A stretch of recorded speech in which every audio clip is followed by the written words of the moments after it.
ilang mga drones dito sa karagatang sakop ng Zambales matapos itong tirahin ng machine gun at missile sa isinagawang military drills ng Estados Unidos at Pilipinas.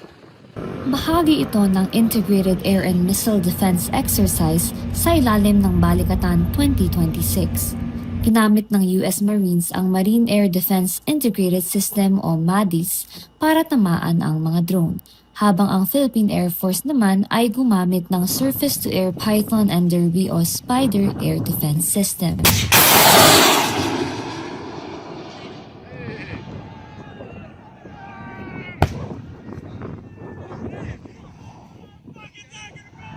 Sabi ni Major Richmond John Cayabyab, Battery Commander ng Spider Air Defense System, mahalaga ang koordinadong pagtukoy at pag-engage ng mga aerial threats. So the scenario is composed of, we start with the detection of unknown crafts through our early detection sensor.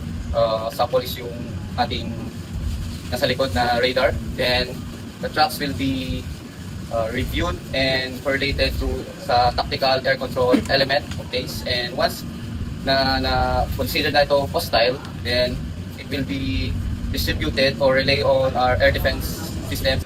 Makikita sa aking likuran ang mga radars na ginamit sa Integrated Air and Missile Defense Demonstration.